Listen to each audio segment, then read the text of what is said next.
What's up, everybody? It's just me tonight, I guess. Breen is busy, and Zach is no show, I guess. I don't know. Something must have come up. All right, so it is just me right now. So what is up, everybody? Hello to Marania. Hello to Jay. I'm saying the only cover I like of the thumbnail is Solomon Kane. Oh wait, there's Zach. I know you were going on. I thought I was going to give you another minute or so.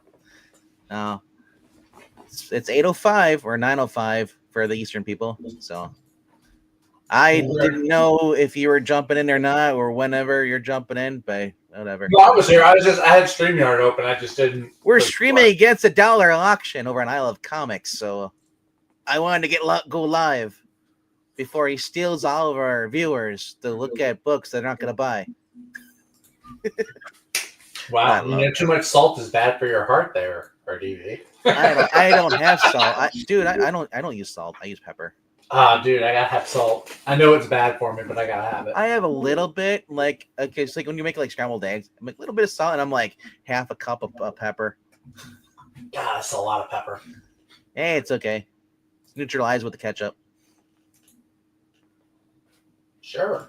Yes. That's how it works.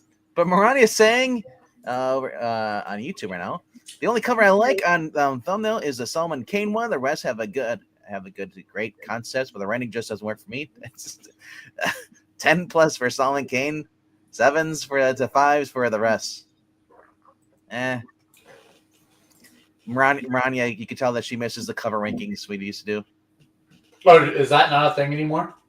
Well, not since his computer went kaput. So he's using his older computer, the one he originally thought it was dead. It wouldn't go past the bio or the intro. Computer, when you start it up, it wouldn't go past it. It would just freeze, I guess. So his other ones is that when his brother-in-law, who apparently, or not brother-in-law, but his brother bought one. I bought him like a HP one last week, and he somehow he said he got hacked. Ooh, that's not good. I think if you're using McAfee in your, McAfee isn't an antivirus program. I don't care if anybody tells you that. It's a scam. So yeah, he got. I don't think he got hacked. I think he's a computer illiterate and has no idea what he's doing. He probably downloaded the wrong thing. Whatever. You get like I said, I grew up with computers. So did you. They were in. Well, actually, no. Did you have a computer when you were homeschooled?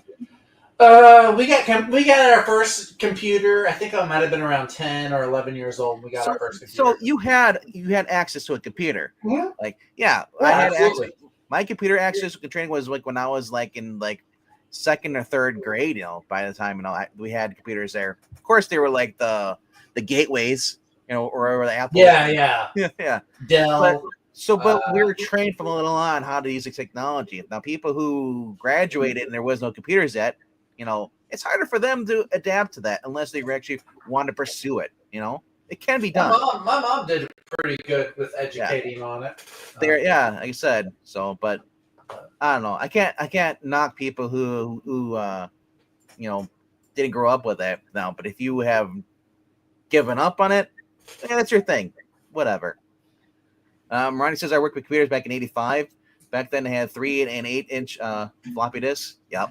Lies. There were no computers before 1995. They had the giant supercomputers. Remember? I know they did. What was it?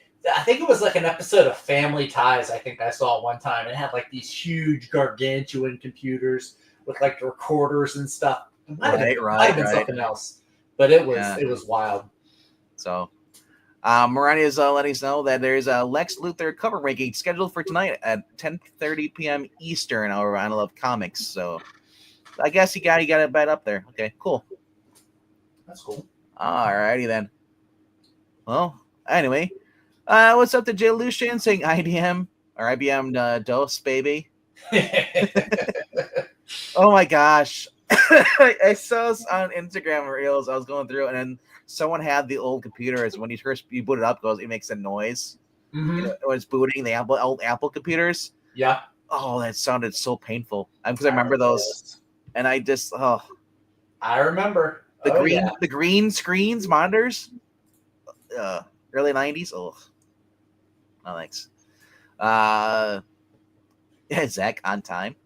What? I know. Don't get used to it. You should be happy that I was on time. Literally, the time was scheduled on time. I've been running on VST. That kind of is the more shocking thing that you were on time. You are kind of the resident. I think they're all still shocked the fact that you're actually on the channel. There's that too. They're like, it's a double whammy. You're on time. I'm actually here. Yeah, Breen was busy, and I'm thinking like, I'm waiting for Zach to like, Izzy needs me. She's sick right now. No, like, she was last week. Literally, whenever someone says that, I'm so used to people like bailing on me and stuff. So I'm like, he probably just didn't want to show up. He just used it. Like, yep. I haven't used this one in a while. We got an orange screen. What the heck? An orange screen? You got a Trump screen?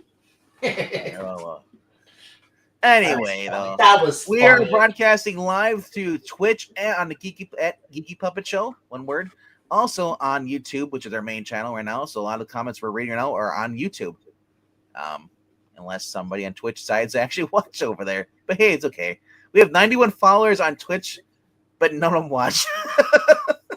Isn't that funny? That's kind of funny. Yeah. It's because we're not entertaining.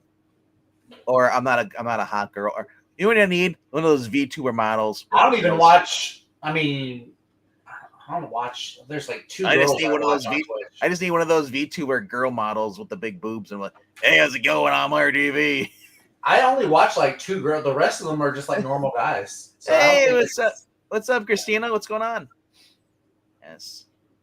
Brown with orange. As for IBMs, like I said, I never did anything with the IBMs. My bitch and my great aunt probably did because she worked for I think she did. I think she did work for Weird Energies, but she also they dealt with IBM stuff there too. She was in charge of that stuff.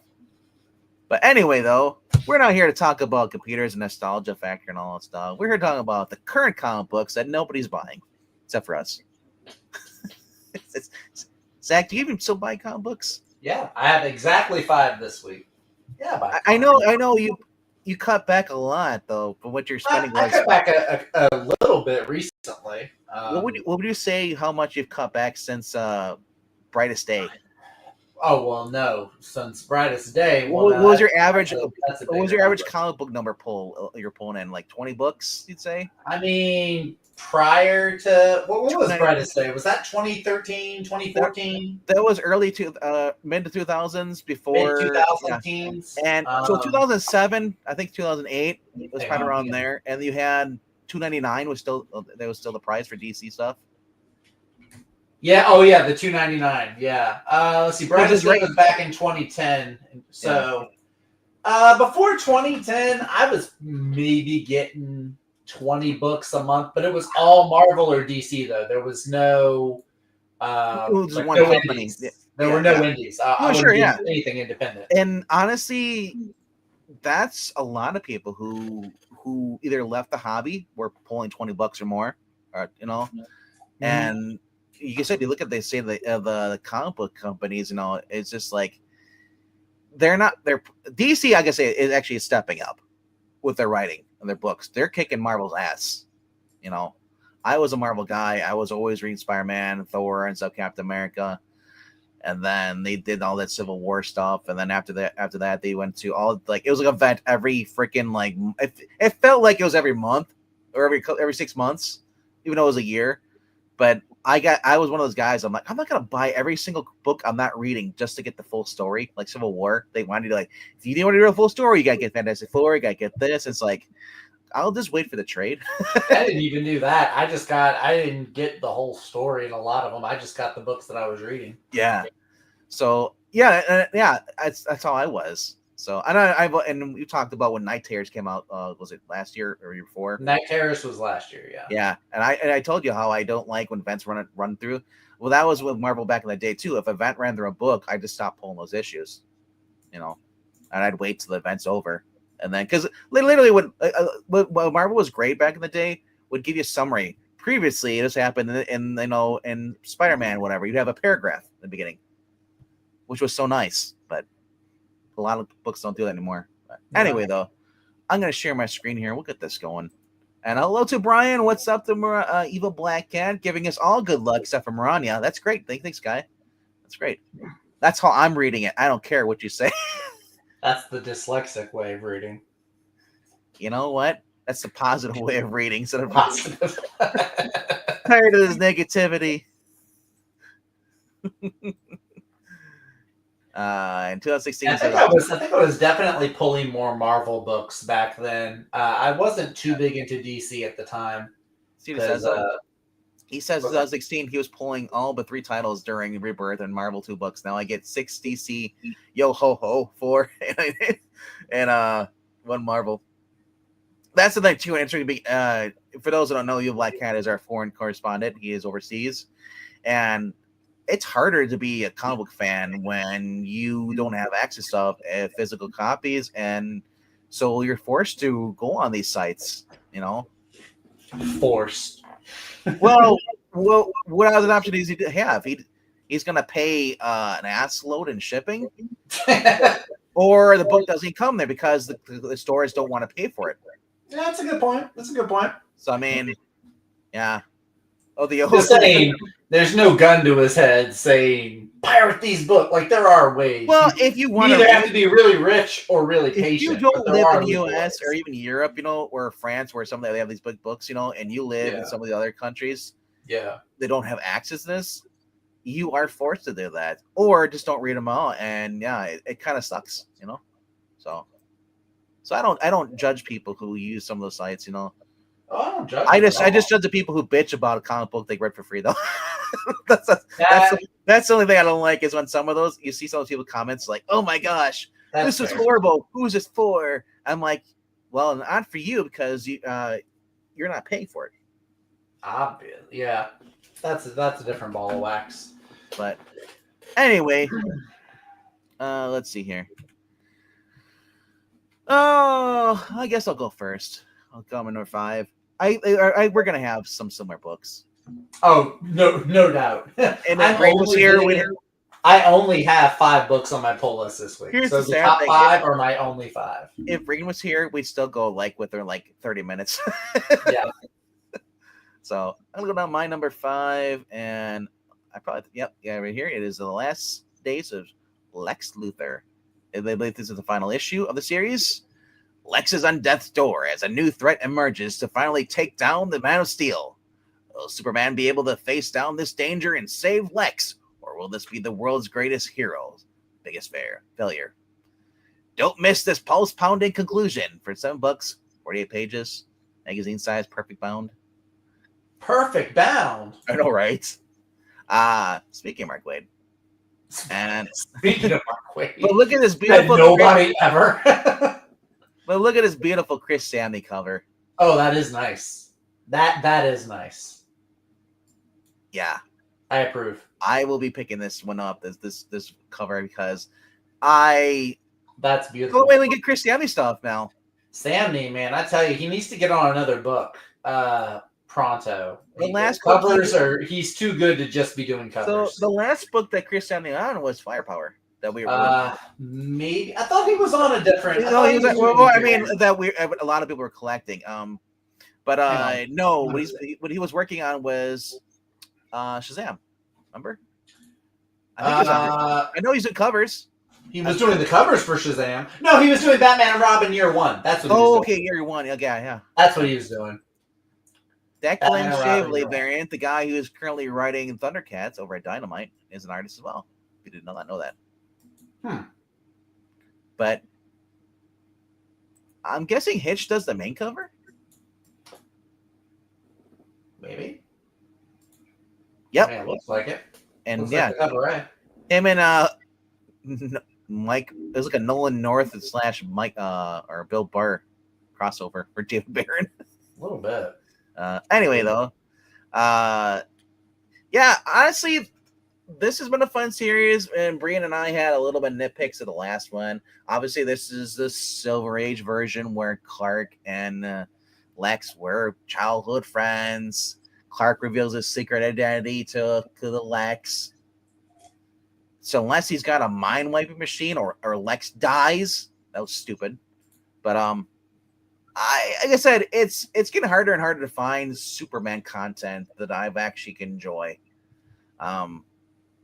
So honestly, I look forward to this, and we'll probably I hope it might be one of my best books coming out this week on Thursday.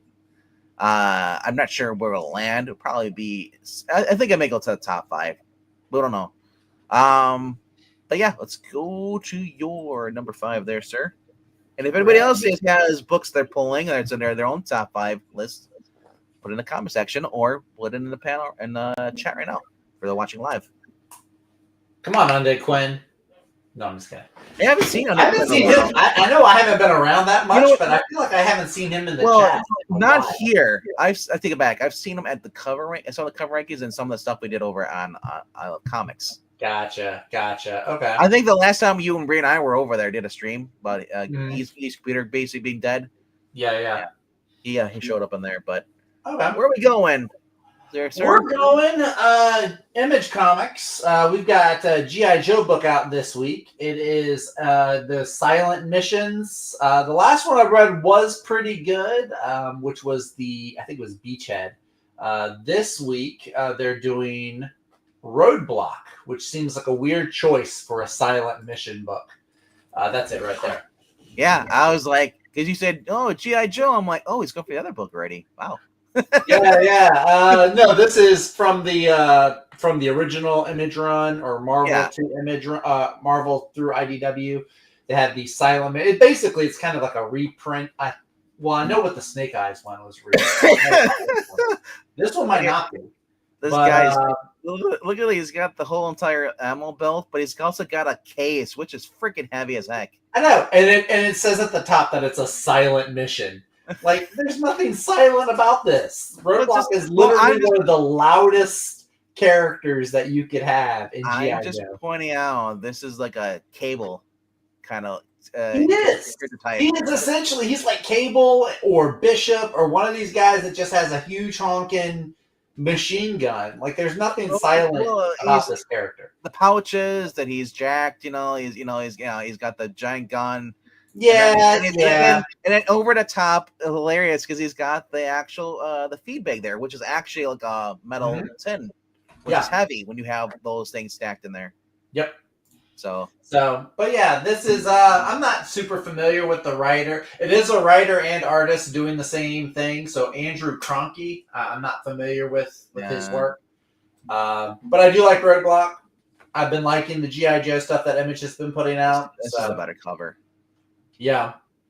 I don't know. I kind of like the other one. This looks more realistic. The other one had kind of had a what's his name? Rock feel to it. No, the other one was who's that guy? He did God damn. He's doing the Spider-Man and Wolverine book that's coming up. I can't remember his name. I don't know. God dog it. I'm gonna look it up. But no, I like him though. Connecting cartoon cover. That one's a little too serious looking for me. I don't know. That looks like Terry Crews on a bad day. A little bit. Here we go. That I'm thinking of Carrie Andrews. That's who I'm thinking of. Oh, Carrie Andrews. Okay. That reminds me of I Carrie was just saying Andrews. the way he draws them jacked up is it's like Nick Dragotta, tiny head, big body, big arms and stuff. Trying to make him look like trying to make him look like The Rock with the jacked up thighs and I don't know. Hey, it doesn't make a difference what the cover looks like as if you actually. It's the interior. Well, this is the interior artist as well. Yeah. He's the guy who does this cover. So honestly, if you like this, I mean, it's not bad. It's not. It's like, oh, I can't look at this cover, so I'm not going to look at the interior art. No. Right. Because I forgot who the main artist is for the artist for the main book is the G.I. Joe one. The one. It kind of changed. Oh, the main. You mean the Joshua Williamson one? Yeah. Oh, that's Tom C. Reilly. Because that guy has kind of similar stuff. Yeah. The action stuff, you look at him, where he's looking Duke and all his jacked. So, like I said, it looks pretty good. Yeah. Yeah. It's 50 cal machine gun against a Cobra convoy led by a high flying wild weasel is the character. There you go. There you go. Lady J's in it too. Yeah. I'm sold. Allison Hart Burnett. I never knew she had actually another name. I just know the She literally, name? literally, because I never read the books or when you watch the cartoon, they just call them by their call signs. They don't give them the actual personal names. No, you're right. You're right. So, when I look at the action figure, it's the same thing. It was just Lady J, Roadblock, Wild Weasel never had him.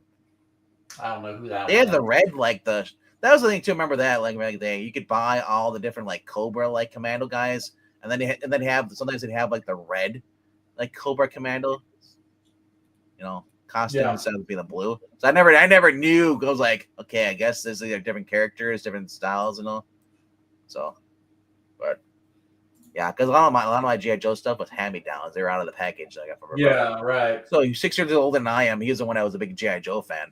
I was just like, yeah, cool. I like the jets and the planes. It's didn't really care for the little figurines, but no. Yeah, honestly, Silent Mission. Obviously not. Things went wrong. Yeah. And high flying wild weasel. This sounds like a James Gunn thing. The weasel. Oh, I hate that character. What's stupidest character? He's been a little oversaturated. Oh, surprised he has his own movie. So that's my number 5. Imagine James Gunn giving the weasel his own movie. All right. My number 4 is going to be further down. Because I guarantee you not a lot of people are buying this because it's not Marvel or DC. Yeah, those indie books, man. They need more love. No, but I will say this. If you're not checking out Witchblade's been really good. That's Margaret Bennett. Yeah. It's been fun. Let's go further down. Solomon Kane is my number 4. Solomon Kane is back. The Sword of Vengeance slashes into his own new series, Solomon Kane the Serpent Ring. Kane battles from the barbaric coast across southern Europe to the canals of Venice, and a band of rogue forms around him in the quest for the fabled serpent Ring of Set. It's a much-anticipated return of Solomon Kane from Patrick Zercher, Superman, Iron Man, Savage Avengers, and Moon Knight. And he does the interior art too. They said this is now this isn't his best cover. I don't understand this cover because the one he had previous to this was so much better. Yeah. But actually, you know what? That wasn't him. I take it back. That's Ivan Gill. Oh, okay. That's why it's thrown me off because this is the one I'm pulling. This is Patrick Zercher's art. That looks better. Look at that. That looks better. Much better. And that's not just pose art. He actually does good sequential art too. Look at that. Right? Yeah. They had Dalton nearly had a heart attack. He's like, "There's a Solomon Kane book out there." Don't read Solomon Kane. He likes, he's a big fan of it. He loved the movie. I did not know that. I never even watched the movie. I saw it at Blockbuster or back in the day. I was like, "What is this?" Okay, I just passed it up. I was like, it looked weird. It was like Solomon Kane. Why did they just call him the Pilgrim? But Nicola Scott, who is a Wonder Woman artist, we're back in 2016 with Greg Rucka around there. Also was the artist for Teen Titans, not Teen Titans, but Titans recently. So literally, that's all this. This guy reminds you of? Yo, it's that guy from the Warriors 3. It's Fandral. No, I got a lot. I'm talking about Solomon Kane, One Piece. There's a one. What? They introduced him. He was on in the first season. He had the black suit on. He was the guy who defeated the other guy, sword guy. Oh, Mihawk. Oh, okay. Yeah. I was about to say, where are you going with this? No. Solomon Kane and One Piece do not go together. No. But I'm saying the way his attire and the way he carries himself, it reminds me of kinda. I can see it. Reminds me of Luffy's friend who admires to be the best swordsman. Zoro. So then he comes across that guy. Mihawk, the best swordsman in the world. Yeah. Yep. So whenever I see it like this, that's what I think of after watching that show. So that makes sense. That makes more sense. So okay. Yeah. So I took a chance on this because I like if you're reading the Savage Conan sort of Conan, which was the magazines at Black and Whites where they brought him back last year. Patrick Zurcher had some Solomon Kane stories in the backup. So it was really cool. Alrighty then. Nice. Let's look at some of the comments here. Majority of mine are independents, says Brian. Brian says Batman, Hush, Solomon Kane, G.I. Joe, TMNT are always pull lists this week. That's right. There's a TMNT book out this week as well.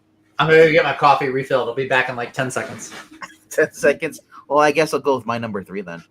And then when you get back, you can do your 4 and 3. Anyway, my number 3 for this week is Justice League Unlimited. Wait. Yeah. What? Are you on number 3? We just did 5. No, I just did 4.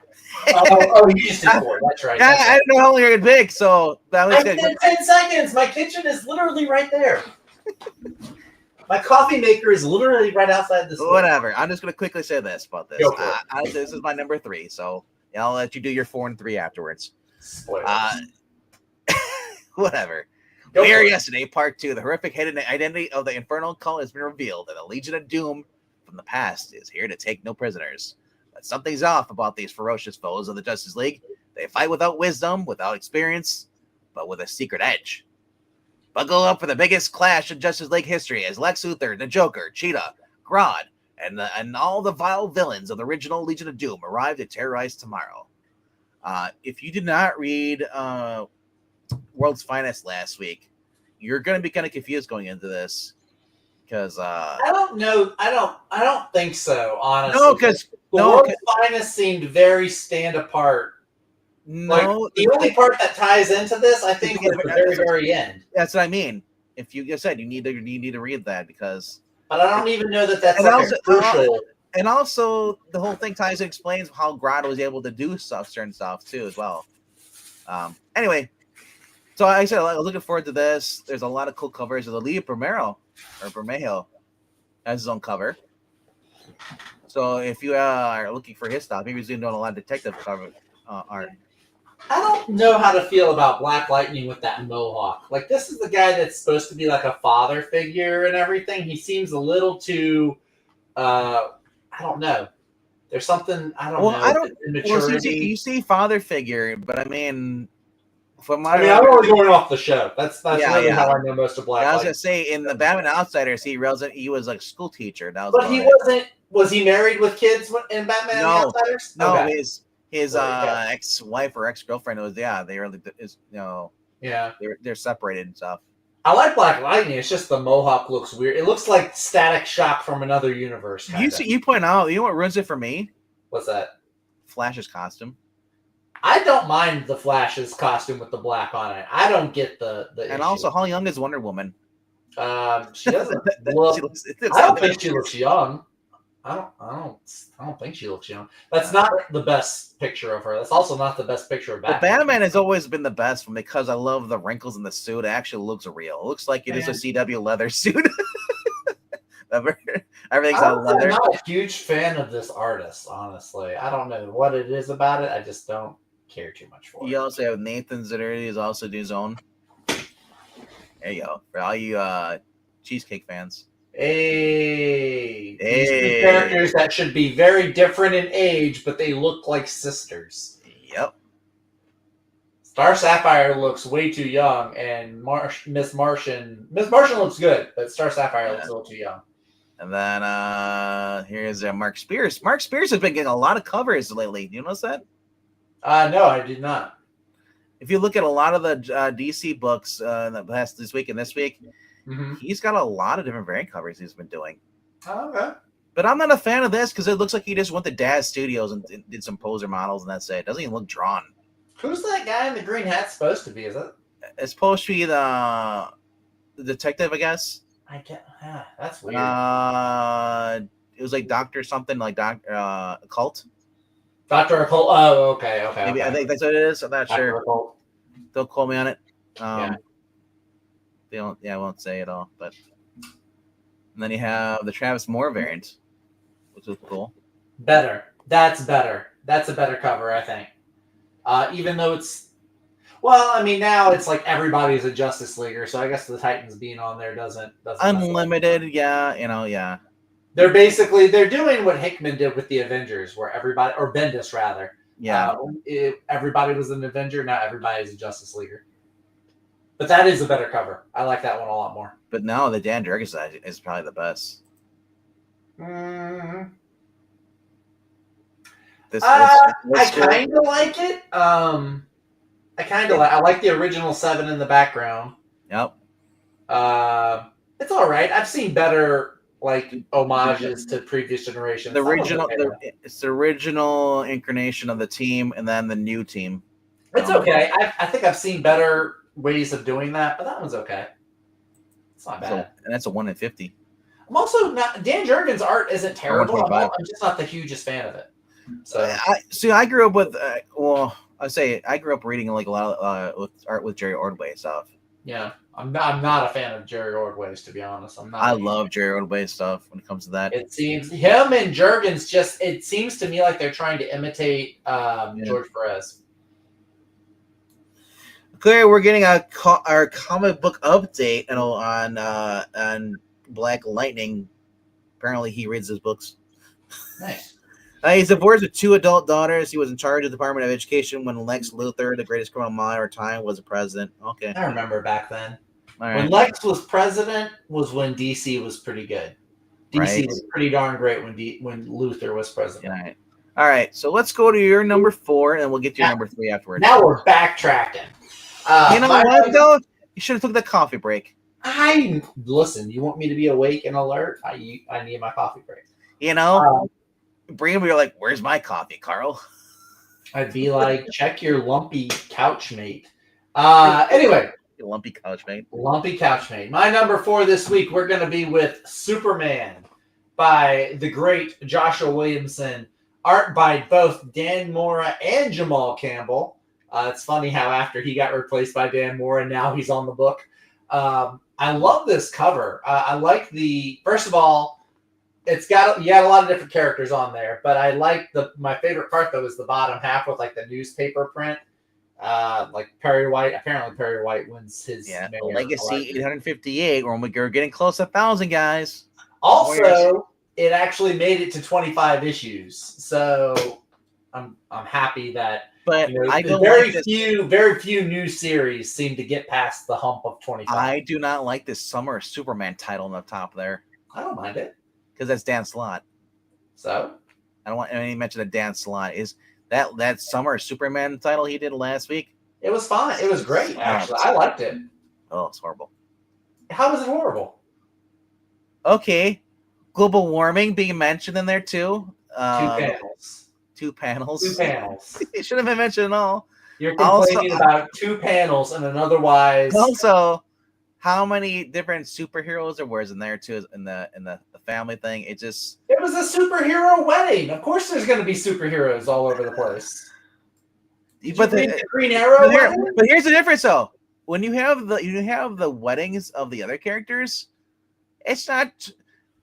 Green Arrow has a naturally built family. Superman has John Henry. John Henry's, his daughter. We got Power Girl, Supergirl. We have the kids there now. We have Connor. We have this other. It's with John. It's just it's way too many characters. I need to make a screenshot of somebody playing the world's smallest violin. And you know what, though? They probably wouldn't know how to play it because that's how stupid people are today. Anyway, don't listen to RDV. Superman last week was great. This is going to be great. He just doesn't like certain people. I like winning, and that wasn't winning. That was a shame. Anyway, Superman, Superwoman fighting against Doomsday. Lex Luthor, his memory seems to be coming back. Tess Mercer, Silver Banshee's been upset because of stuff that happened with Jimmy. There's just a lot of stuff going on here. Marilyn Moonlight is making an appearance. She hasn't been in the book, I think, since before issue 10. Perry White wins. So yeah, this has been phenomenal. It's one of DC's best books. One of their best writers and one of their best artists. So it's definitely worth picking up. Look, more PS2 art. That kind of does look like one of the PS2 games. That kind of does. Not a fan of that. I will be getting the cover A because cover A's are usually the cheapest. That's weird. I don't need zombie Superman. It's not deceased. For an extra $1 more, you can get the Superman Dime Kryptonite. None of the Superman covers are good enough for me to think of spending the extra $1. Yeah. Hey, look, it went late now. Hey, look, it's the blank variant. Yeah. Which there actually is one. There is right there. So the only one you should be getting is the Dave Johnson variant. Get freeze breath. Chill out, bro. Dude, I would love this. That's something. Yeah. Well, that's the ads you see in the books. That's the ones you used to see for sure. Oh, absolutely. I love that. We got Brad Walker. Oh my gosh, the Dan Hip cover. Oh. I'm so tired of Dan Hip. I don't get why this guy gets work. Dan Hip was doing some of the art for the Teen Titan Go books. That makes sense. That I can see. That makes sense. He was doing the covers. That makes sense. And every time we saw him, I was just like, no. That's what you get, dude. Teen Titans Go is cartoony, and this guy is no. This isn't cartoony. This is trash. No. Teen Titans Go comic books. If you would have run them with us a channel, you would actually appreciate them. They're actually done pretty well. I've read through some of them. No. I'm sorry. Remember, you have the 4 Cents Club. Yep. Yeah, Laura Braga has a variant. 1 in 50. Braga's not bad. It's just that's not a cover. Why would you pay 1 in 50 for? Oh my gosh. 1 in 50 is the. Yeah, that's the thing. 1 in 50. If you want this cover, just right-click Save As. A lot of people don't realize this. Instead, they want to buy multiple covers. I never understood that. Like, I get you. There's people who are obsessed. I have every single variant that comes out. I see it all the time. That's why Marvel and DC, a lot of them are still in business because they sell multiple variant covers to these people who are like, it's like a impulse buy. They need to buy every single cover. All right. But Jeff DeCull variant. Okay. That's not bad. So that was the other thing Brie and I really had a problem with. She needs to lose her powers soon and go back to Zod. Lana does not need powers whatsoever. That's dumb. She should have lost her powers a long time ago instead of being Superwoman. That people forget about. So. Alrighty though. But anyway, what else you got here, sir?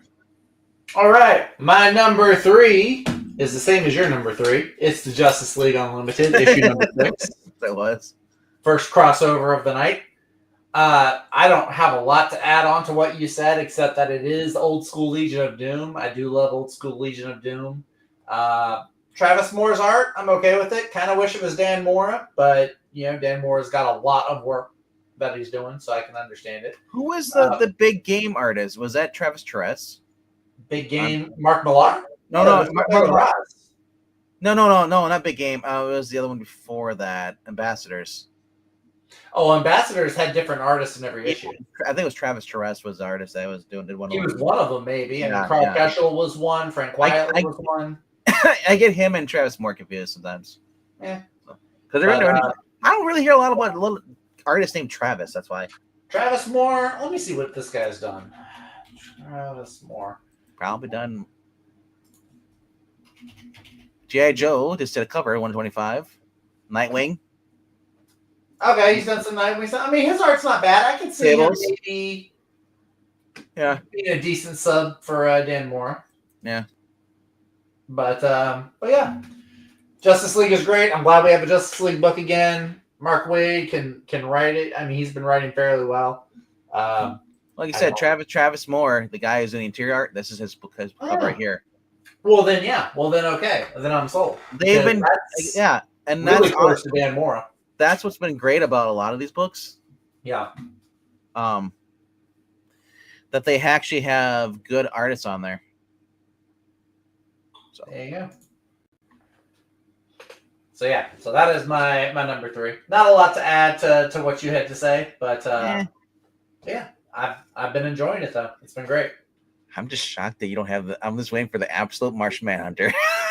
No, I decided one and done. That one just didn't grab my attention enough. I think my absolute books are going to stay with Batman, Superman, and Flash for now. All right.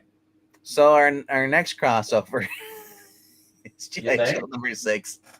Oh, well. I think so. If it's not 1, it's 2. Or 2 or whatever. Duke versus Cobra Commander. It's all been leading to this. And the ending, no one will see coming. Where Baroness becomes one of the Cobra. I don't think that won't be in for a few more issues. I read. You think so? I read a solicit from Image the other day. It sounds like that won't be. That might be further down the line. I don't know though. I think issue number 8 was the solicit I read for it. They're teasing it. Maybe. We'll see. Actually, I may be wrong. I may be thinking. Honestly, I hope that she never does. I kind of like this new Baroness. I like her. I like her kind of with the Duke. Like I see them kind of being like lovers, if they go down that route or not. But we're gonna have Hound. It looks like Hound's gonna be showing up in this. Nice. That is a cool cover. I like Hound. That's Lorenzo Di Felici. But yeah, the guy from Void Rivals, right? Yeah, I think so. Hound is Daniel Warren Johnson get a cover. 1 in 50. Yeah, see, I love Daniel Warren Johnson's covers, but I ain't paying a 1 in 50 price. That's probably going to be at least $30 at my shop. You know what though? It actually worth money though. This is worth money. That is true. 1 in 50. So, and then you have the retail exclusives if you want to have the Ivan Terrafoil stuff, Clayton Crane Webster Virgin variants. Yeah, these are okay. They're all right. Carl Kershaw. I'm sorry, I keep trying to say Carl Kershaw. Whenever I say this guy's name, I want to say it's Carl Keschel. It's not. I did get the first half of this connecting cover. I'm debating whether or not I'll get the other half. That is nice. Might as well. Yeah, might as well, right? It looks very anime-ish. We'll see. I don't know if I'd say anime-ish, but Carl Keschel's style is definitely the girl in the long blonde hair looks very anime. Yeah, her pose and everything. So it's like Avril Lavigne running into a firefight. Jordan Blair doing the coloring on this. That's still in my mind. So yeah. Anyway, that is your number. That's my number 2. Yeah, and it's also my number 2. Is it really? It is my number 2. Do you want to talk about it? Which means our number 1 might be the same. I think it might be different. You think it might be? I think it will. Okay. But yeah, just a few words that I have on this. G.I. Joe, it is one of my favorite. If you told me I had to only get 5 comic books for the rest of my foreseeable future, this would be in the top 5. It's been fresh. It's been exciting. The writing's been good. The art's been fantastic. It's a nice reintroduction to the Joes, whether you're an old fan or a new fan. It's been great. I strongly recommend if you're able to find the trades for like the Duke or Cobra Commander trades. Those lead into this. The Destro one does as well. That one's pretty good. Scarlet, right now you could probably do without it because none of those characters have shown up in here yet. Yeah, I was shocked about that. Yeah, I think they're playing a slow burn on that one. I'm sure they will at some point. Unless Scarlet and them are going to be like the B team. Maybe. I think there are supposed to be 2 teams of Joes. So like X-Men Blue, X-Men Gold. Kind of. Which I don't see that as a bad thing. I actually like here's my thing. If you start here's this thing. Do you think they'll do a third G.I. Joe series? They'll have Larry Hama's, and then 2 Skybound ones? You mean Larry Hama's like in this universe or in the universe? No, Larry Hama's his own separate one. He's a Real American Hero, the one you're liking. Yeah. And then they'll do G.I. Joe Blue, G.I. Joe whatever, I don't think there'd be a problem with that if they did. I mean, as long as the writing stays. Or do you think they'll introduce them into the series? Because it looks like we're going to start having some Transformers crossovers. Maybe. I mean, I don't know what Kirkman and them have cooking. I do know Kirkman loves his long form storytelling, i.e., Walking Dead and Invincible. Yep. So, and that's the thing about Kirkman. If Kirkman's writing it, Kirkman is able to handle different multiple characters. So I know he's not writing this, but he's got a hand. He's got a hand. He's got a hand in the pot. Yeah, he's especially because he's writing Void Rivals, and Void Rivals ties in, especially with Transformers. Honestly, I would not be shocked if Skybound, actually has a table when they sit down and discuss this stuff. Like I'm sure they do. I'm sure they like DC used to do with Batman. They have a table sitting. I'm sure they still do. Well, I think DC still does it because Jeremy Adams said in an interview recently they do that with Superman, or they did it with Superman. They might as well, because honestly, I love Josh Williams' writing stuff, but I love Kirkman usually has the bigger picture in his mind and when he wants to get it done. Yeah. So this has been great. We're finally getting the first confrontation between Cobra Commander and Duke. It has all been leading to I've been waiting for this since the last page of the last issue. So I'm glad we're finally getting to it. But do you think that Skybound will have a better phase 2 than Marvel? Phase 2 for Marvel wasn't bad. Marvel didn't go downhill until phase 4. One bad movie in phase 3, but that didn't derail the whole phase. What was phase 2 again? Phase 2 was like Ant-Man, Doctor Strange, Age of Ultron. Yeah. You had Civil War. Was Civil War phase? No, that might have been phase 3. Winter Soldier. Thor 2. Thor 2, Iron Man 3. Yeah, phase 2 was pretty good. Iron Man 3 sucks. Thor 2 was Iron Man 3. There's a lot of good stuff in Iron Man 3. Age of Ultron was Age of Ultron is the best Avengers movie. I will die on this hill. It is the best Avengers movie. James Spader as Ultron. In fact, I was telling my brother this earlier today. James Spader is overlooked and underrated in almost all of his performances. At least all the ones that I know of. Yeah. Nobody talks about Blacklist anymore. Nobody talks about his role in The Office anymore. And we're not even talking about the movies. Blacklist wasn't exciting. It's not supposed to be exciting. It's a it didn't look that intriguing, so I can see why a lot of people always slept on it. Oh my goodness. Anyway, Age of Ultron was awesome. All the good stuff gets looked over, like Bosch. Nobody cares about Bosch. That's why Bosch was on for 13 freaking seasons, bro. That's why it's on Amazon. Nobody else wanted it. Could be on Apple. It was the only good thing on Amazon that actually was still going that long. All right, my number 1 for this week. I know number you don't 1 have it, is Batman 159. Is what? Oh wow, you're actually. Oh, that's right. Hush 2. Yeah. I keep forgetting that this is a sequel. Yes. This is Hush with Jeff Loeb and Jim Lee continues. After the shocking events of the last issue, Batman must make the hardest decision of his life. Guest starring Nightwing, Batgirl, and Red Hood. Oh God, my boy Jason. What did they do to you? I don't like. Can we talk about what they've done to him? He doesn't wear a mask. His hair's got like that rogue thing with the white streak in it. He's got a mask on right here. That's. He's not wearing compared to the full red helmet he used to have. He used to wear the full red helmet was awesome. Now he just wears the freaking that does nothing to conceal his identity. And I'm still not over the fact that instead of gun, like in this picture he has guns. That's cool. But now it's like he wields a crowbar, which is the thing that was used to kill him. It's dumb. He's got the crowbar and he's got the sword in the back. And and they said he's got a sword now too. Why does he have a sword and a crowbar? I don't know. Dumb. Well, the same reason they gave him the stupid mask here that's hanging by his neck there. It goes over his face. It's a half mask, like you see Scorpion wear, or a COVID mask is what it is. Yeah, COVID mask. Anyway, that's it. I'm done ranting though. You're done ranting, okay. Like I said, I've been having fun with this. The first issue come back. I read through the whole. Is it as good as the original Hush was? I read the original Hush series, and that was pretty damn good. I liked it. Okay. I love now storytelling. I probably liked Dark Victory for the long Halloween. I kind of liked overall that whole entire story with this. Mm-hmm. A lot of rain in Hush. If you read, there was a lot of rain in Hush. Actually, you're right. Yeah, I was just like, there's so much rain. Like it's like Gotham just never stops raining there. It's horrible. It's like Twilight. Yeah. It's like London. Right? So, so whenever I see these covers with the rain here, I'm just like, oh, yeah. More rain. Yeah, Andy Kubert doing a cover. Nice.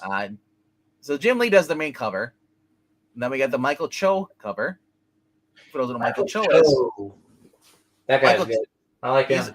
He's the one I was doing the Mighty Marvel Masterworks. The little ones. Yeah. Yep. I like his covers. Then we have the Gabriel Del Alto connecting variant. I like Gabriel Del Alto. Look at that. He's got the Superman under like Poison Ivy spell. Kind of looks that way. They have Oracle in the dual chair.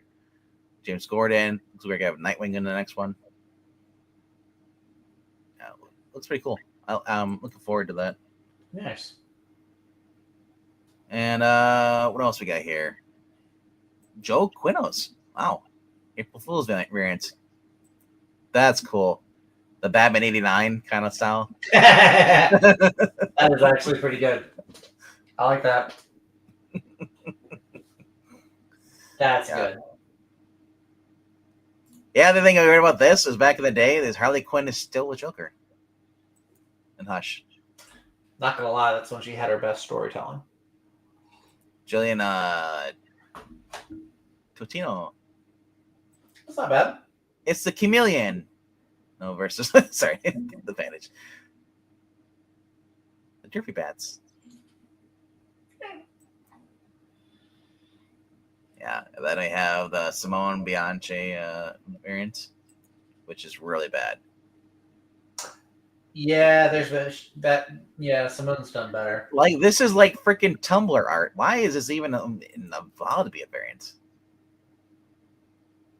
But then we have the Midtown's David Nakayama connecting variant. David Nakayama. My God. And you get the orders online. Midtown exclusive. Midtown Comics exclusive. Oh. $20.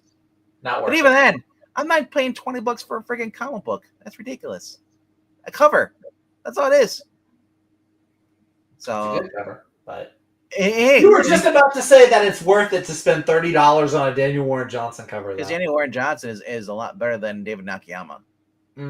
Different artists. I don't know. I'd say better. David Nakayama just does pinups, and he's like the poor man's Adam Hughes. I don't know about poor. And if you just want to, here's the thing about this covers, the pinup covers, you can just right click and save as. You can put them all together if you want to have a mural, print them out. But all right, that is it for my number one. What is your number one, sir? My number one, also from DC Comics, comes from my favorite writer at the moment, Jeremy Adams. We have got Green Lantern issue number 22 this week. Hector Hammond versus Hal Jordan, while Kyle Rayner, Superboy, and Odyssey continue their space adventures. I've been loving this. I especially like that we have Hector Hammond back now. I haven't seen him in a comic in God knows how long. Hal Jordan, I like this A story. I like the B story of Kyle and Connor off on a space adventure. It's great. Wasn't the last time he was used in the 90s? Oh no! Hector Hammond, he was used during like Jeff Johns' run. Really? They actually brought him in. Yeah, no, he's been used, just not prominently, I don't think. Zermanico doing the art. Zermanico is a wonderful artist. I think like tailor picked for Green Lantern. So this is a Lucio Perillo. You may not recognize his art because he normally has scantily half-clad women on his covers. Okay. No, he does all the Vampirella covers. I believe you. It's always her like doing a pinup, and there's always some grotesque, like flashy monster behind her. It's like, ugh. Anyway, and then here's there you go, and then here's another one, another Star Sapphire. Yeah, this has been dynamite. The Green Lantern series, just like Superman, it's been great. Those are probably two of the best books that I could recommend to you from DC right now. Probably throw in World's Finest, JSA, and there you go. Here's the other Mark. Here's the other Mark Spears variant. Oh, he's getting a lot of variants. That's kind of funny. The monster truck. But yeah, definitely check this out if you're not reading it already. A lot of it harkens back. It feels like reading old Jeff Johns Green Lantern stuff, which is dynamite, just fantastic. If I can use that adjective again, but yeah, it's a ton of fun. All right. There's not much rain in London. For rain, you need to go to the northeast. Oh, okay. London, more like the Middle East. A lot in London. And at least it's very cloudy. The Suns are on without their pod to supervise. It's because right now he is filming something with Wes. So look for that in the future of a video on Geeky Critical. Let's see here. Looking at some of stuff. Iron Man 3 had great ideas. They were executed poorly. The Extremist was trash. I actually like the way they used Extremist. And he was saved by Pepper. Pepper saved? What are you talking about? She had Extremist, and she saved him. You mean after he killed Guy Ritchie? No, wait. Did he kill Guy Ritchie? It's been a while. All right. And what's up to Cheeseburger Comics? What's up, buddy? All right. I have to agree with Zach. G.I. Joe is in my top 5. All right. It should be. Best line in the Age of Ultron was language. Yeah, and I'm always picking up after you boys. That was probably the highlight of the movie. Was Black Widow pretty much showing him up. I did not care for... So he's okay with that girl saving the day, but not Pepper. She wouldn't save the day, though. All she did is pick up the shield, though. Just picking on you, dude. Well, do better. Expect better. All right. Challenges of the Unknown, number 5. I think it came out last week. I didn't get it. I got to go to LCS. Okay. Oh, yeah. That's the one that Sean Isaac is doing the art for, isn't it? I don't know. I just saw it. It was like an artist by a writer that I did not care for. So the writer is somebody. Is it Ewing? No, it's not Ewing. It's like Chris Cantwell. Yeah, I was like, nope.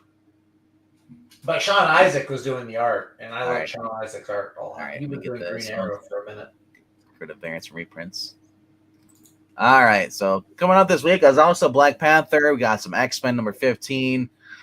One World Under Doom number 3 is coming out this week. Hey, look, not so amazing Spider-Man number 2 is coming out. Great covers, but that's it. Green Arrow, is he still going against the environmental people? He was. I actually had to make a hard call and drop Green Arrow. What?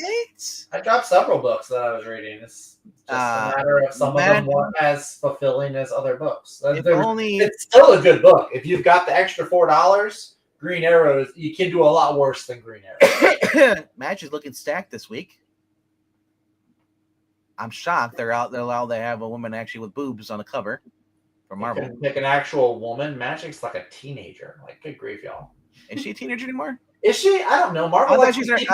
They want to keep Peter Parker as like a 20-something. I think they aged her up to her 20s so she could be a lesbian. I thought they kept her like late teens, early 20s. Her and Kitty Pryde are like lovers, aren't they? No, nothing I'm aware of. X-Force number 300. Yay. I actually do kind of want to read this new Flash run because what he's doing with the Flash, where he's able to make copies of himself by going fast, that sounds really interesting to me. So he's using Goku's after image technique. Yeah, after imaging. Yeah, that's kind of cool. I kind of want to. I might have to check that out. Look, Harley Quinn. Oh, is that Michael Allred? Ugh. Hey, look, Stripe's coming back for the billionth time. Predator versus Spider-Man number 1. Benjamin Percy, Marcelo Ferreira is doing the art on this, and they have Peter Parker and Mary Jane Watson build in this. I saw that. So are they a couple at this time? Is the throwback? We don't know. It'll be a book I read online because I'm not paying that for anything more. I was gonna say I would be getting it if it wasn't for the $6 price tag. Even $6, even if it was $3. The fact that $3. Let me finish. The reason I will not be getting any Spider-Man books with Mary Jane that are outside Ultimate because they refuse to have them as a couple outside of Ultimate. So for $3, I would read it. Pointless. If it was $3 and it was like about 20 years ago, I'd probably read it. Bug Wars, you were reading that, weren't you? Dropped it after issue 1. Just didn't grab my interest, and I thought it was okay. I think it's one of the better things Jason Aaron has written. It's just not for me. Eddie brought Carnage. That's right. He's Carnage now. Green Lantern Dark. No one talks about that. That's one of the Elseworlds books. Power Girl, final issue, I believe. It's been canceled. Wow. Imagine my surprise. Yeah, right? Hey, look, they gave her the cape, though. Yeah. Instead of the jacket. Sort of crisis events caught my attention. I thought I was like, "Oh, Jurassic Park." Medieval Spawn is getting his own little miniseries. Nice. Metamorpho, look, he has his own family now. It's the Deadpool army. Remember Deadpool family? I was thinking when Vision made his own family. Yeah, we don't speak about that. Hey, that was a pretty good series, actually. Vision has a family. It's Wanda and the 2 kids. That's it. The Mummy you could skip. That was trash. Sabretooth and the Dead Don't Talk. Witchblade has been a really good series, despite it being written by Margaret Bennett. It's beautifully drawn. And this story's been great. Peacemaker and presents a Vigilante and Eagle double feature. I don't know. That's $4. New Champions. Oh, look, a Gold Tiger. I don't want to know. Probably a reboot character. Might be new. I don't know. Some of the characters I've seen. Hornsby Halo would have been on Breen's list. That's come out this week. Ghost Machine. Saturday Morning Adventures is on my list. That looks good. I'm having fun with that. Turtles of Grayskull finally coming out with its final issue, I think. Number 4. Batman Family thing still going on. Cyberpunk. There's a lot of books no one talks about. Dust to Dust. Out of Alcatraz. The Unbeing, Into the Unbeing, Part 2. Those Are Not Afraid. Did you know there's a Witcher new book out? No, I did not. It doesn't surprise me. It's from Dark Horse, huh? It's Simon Spurrier. Is this? Oh, hey, he might. That sounds like it would be up his alley. Hopefully. Rob Liefeld, Young Bug Deluxe, which was leaked online last week, and it still sucks. The art is horrible. Storytelling's horrible. You can pass it up. Flash Gordon Quarterly comes out too. That's that book I dropped. A new One Piece. Yeah, new One Piece chapter. That's what's up. There you go. And Grim Fairy Tales, Once Upon the End, a little middle mini series, a little one shot. And Jumbo Comics here too. A lot of manga stuff here, but all right, let's go over to trades for this week, sir. Nightwing Rebirth Omnibus is coming out. If you're from I recall, the original Rebirth Nightwing was pretty good. Darkness of Steel, you could probably skip. You can definitely skip that. The Moon is Following Us is much more worthy of your time and money. Superman Family, Giant Turtle Man. Looks pretty cool. Plastic Man No More. No, not enough people to talk about that, but that was actually really interesting. Art by Jacob Edgar, and I can't remember the writer, but it was a very interesting story. Where it wasn't just small, was it? Oh, it's Cantwell. It's Cantwell again. I cannot remember it.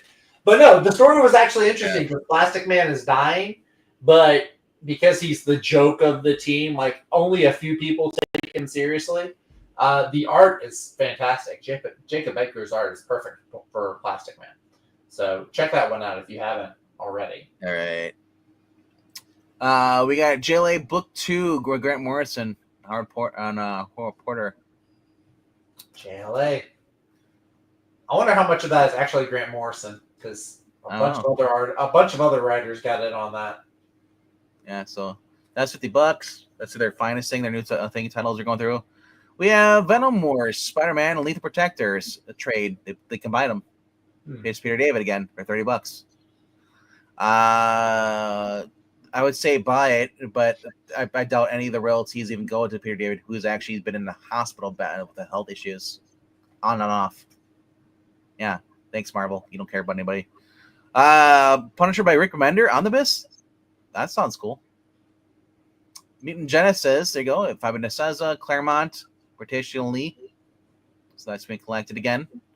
Ultimate X-Men Epic Collection tomorrow, people. $40.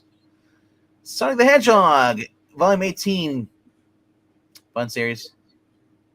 Expensive books too. Deadpool Team Up. Blood of the Dragon. I don't think I read that one.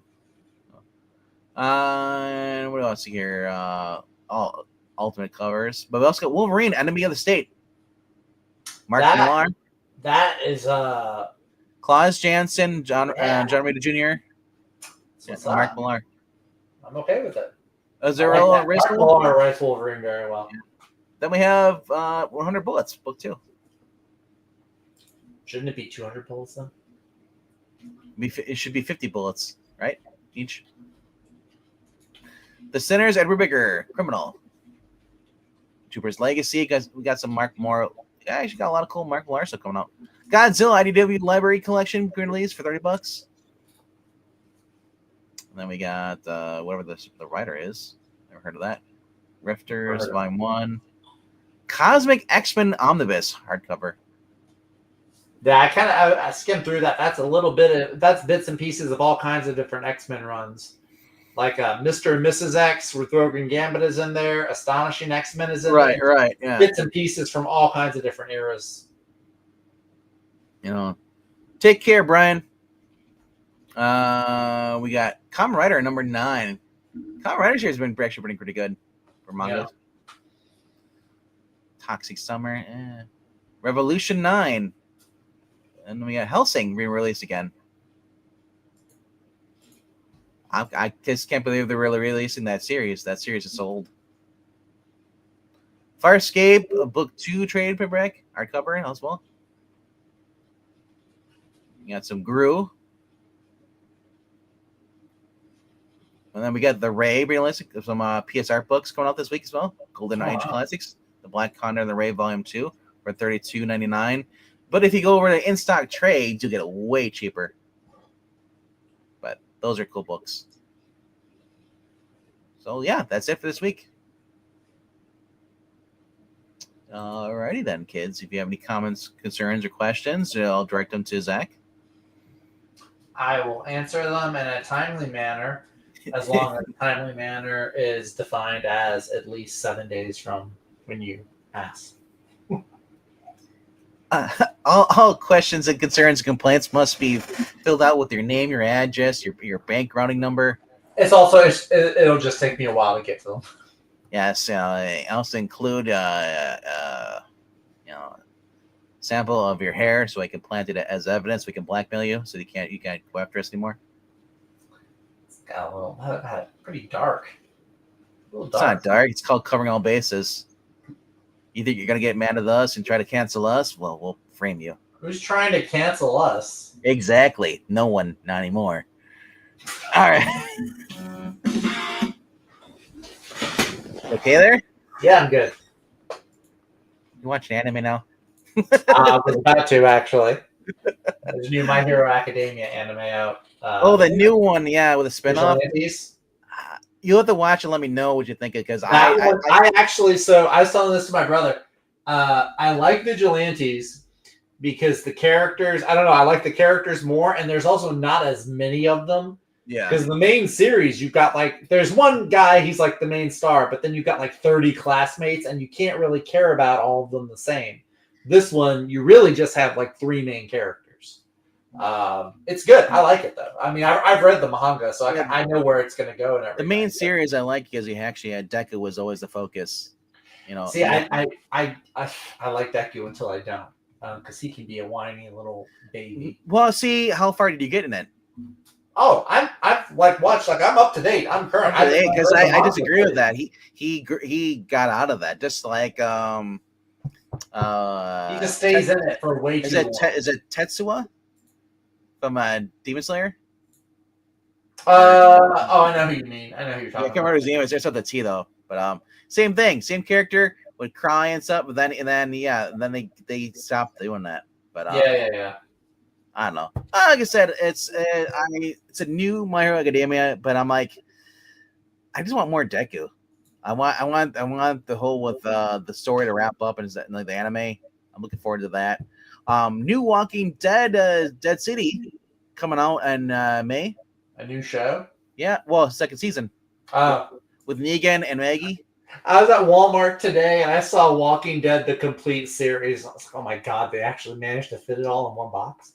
Yeah, well, don't you remember when you're at Best Buy, you see the box sets, and then one day you come across, oh my gosh, this is the Friends box set. Yeah, but Friends did as long running as Friends was. Walking Dead was way longer running than Friends. I think. Right. Walking Dead was a lot more. Walking Dead went for 11 seasons. Yeah, I think Friends was right around there though, 10, 9 or 10 maybe. But why is Negan still alive? Because he's cool and he's in Fortnite now. So that's because he's Jeffrey fucking Dean Morgan, bro. I'm upset that there's no voice lines. And the guy, and they changed his character in the show. So being like, he said he wasn't like. Here's the thing: everybody thinks that Negan, such a horrible personality stuff. The book was a worse Negan. This Negan didn't go around, murdering a bunch of people. So, true. But no, I'm pretty much. The reason, Negan was given a slight redemption arc towards the end of the series. Maggie still wants to kill him, but Maggie's become more the bad guy. She's become worse than Negan was. No, not Maggie. I can't stand her character. I love Maggie. They nerfed Andrea in order to prop up Maggie. They switched their personalities, making Maggie the badass. Andrea was the badass with the gun. Yeah, she was obnoxious in the show. Dude, but there was one of the reasons I'm actually really enjoying the show is because they're in New York City now, and they actually have New York City. Basically, what they did when the zombie apocalypse, they blew up all the bridges, so basically to keep the zombies from leaving. Yeah. And what's great about this is that Negan's still kind of like his old self, and in the show he only killed when he had to kill. He didn't kill out of just because he enjoyed it. Where in the comic books he fucking enjoyed it. Oh yeah. Yeah. So like I said, no. This isn't Rhaegar, this isn't the whole Harley Quinn and all that bullshit like they did with her. Negan was written well. And anyway, this series basically they have the zombies running around in New York because they can't go anywhere. There's zombies floating in the Hudson around.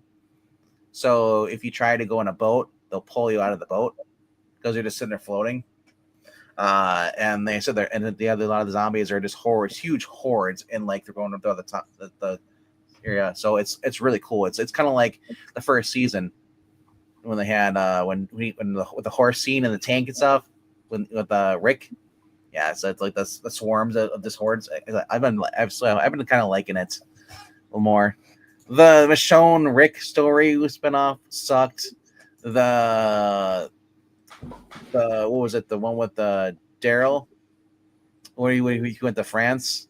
Yeah, that was okay. You get to see more of France and stuff, kind of run down, which is kind of cool. I love dystopian stuff when you see just long forgotten cities taken over by nature and stuff because they've been abandoned.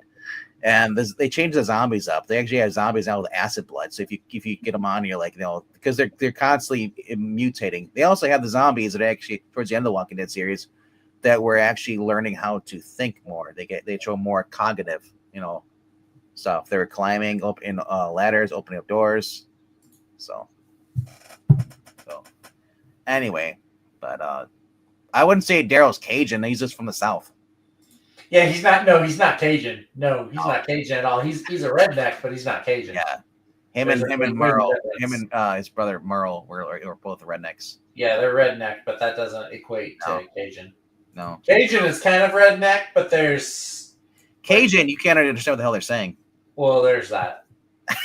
There's that. That's not and they just live off the land. That's not entirely incorrect. They do have they live off the land. There's some similarities between them and Z Nation was awesome. That was a great show by the makers of Sharknado. Started off as a Walking Dead parody, then they said, "Well, screw that. We have something else that's more entertaining," and they drifted away from that. So, but I don't know. It's been a fun show. There isn't that many shows for me to watch. I mean, I'll probably watch Ballard, which is a spinoff of Bosch with Maggie Q. But I guess all else telling Brain. I watched Bosch because I had Titus Welliver was awesome in it. You take away that character and you give me a spinoff show, it's not gonna be that. It probably won't do as well. And that's the same I'm feeling with Reacher. They're giving Neely and this other girl, Duffy, the one that was in the last season. I thought it was Neely. Well, no, Duffy's going to be on there too. And I was telling him, telling Rob, I was like, I don't know, this probably won't be as cool because the reason we watch these shows is for the main characters, not for the side characters. The side characters are there for support the main characters. I mean, I like Neely. It's like I don't want Seinfeld would be like, well, sorry, spinoff. It's called Costanza. I'd watch that. You're weird. I love George Costanza. No, it's a great character. You need them together if you have a supporting cast. I'm not reading a book about Harry Osborn. it's like the life of Harry Osborn. I don't give a shit about Harry Osborn. Sorry, you're a side character. No, but anyway. We'll probably wrap it up around here. Nobody's trying to watch Elaine, especially when she dances. I would watch a spinoff of any of the characters from Seinfeld. I'd watch it. The only way I definitely would watch a Kramer spinoff. I would even watch a Newman spinoff. If you're gonna have more Julia Dreyfus, whatever her name is, Julia Louis Dreyfus. Yeah, Thunderbolts better have it. Thunderbolts, I think, is going to be great. I need to get my ticket. I think it will be a good movie, entertaining movie, unlike the Captain America one. I think it would be 10 times better than that. But I don't think it'll make as much money. I think it'll probably bomb too because a lot of people are just kind of done with the MCU. I'm going to disagree. There are people who are sleeping on the Netflix Daredevil because they think it's going to be crappy. I think it's because people are waiting until not Netflix, sorry, but the Born Again one. So I honestly don't think that's the case. I think people were waiting for all of the season to come out so they could binge it. I know at least 3 people that did not want to pay for Disney Plus until the whole season was out. Then once the whole season was out, they got the Disney Plus so they could just binge it. There's people who will not even get Disney Plus. If they watch it, they might watch it through pirate modes. That's about it. Or they just get somebody's password. I do that too. Like 5 people have my password. So. As you get pulled away by Disney security guys for mentioning that. How dare you share your password? Don't mention that to Netflix. They'll be gone. Nobody could disappear. I can't remember the last time I looked at my Netflix. Well, I hope you're not paying for it and just not watching it. Oh, no, I'm paying for it. I and just can't remember the last time I watched it. I have the one with ads, though. So you got the $8 one? So I'll tell you this. If you're going to have the one with the ads, watch it through your PC with ad blocker. No ads. I don't watch anything on my PC. No ads. I do the Hulu. Hulu, $7-8 it is. I don't have my ads on Hulu because I have Hulu and Disney bundled together. So I have a deal with them, so where I don't have ads on that. So mine are separate. And as I said, if you watch all these things like the Hulu or Netflix, so that once it comes with ads, watch it through your PC. Like I said, I have a 28-inch monitor. You don't need to have it on a 37-inch monitor or whatever. Watch this stuff, the shows. It's perfectly good size, and I could just watch shows without ads. Yep. Like YouTube back in the day, we used to watch stuff without ads. Thanks, YouTube. I still don't have ads. I have YouTube Premium. Honestly, I did not watch a Netflix series before I watched it, but I'm really enjoying the Daredevil Born Again. I thought it wrapped up really well. The only complaint would be Punisher. Punisher being stupid, walking into a trap without any guns and think he's going to walk out of it was kind of really dumb. He should have been just shooting people left and right. Which browser is that, sir? Please enlighten us. Because I refuse to use Brave. Brave sucks.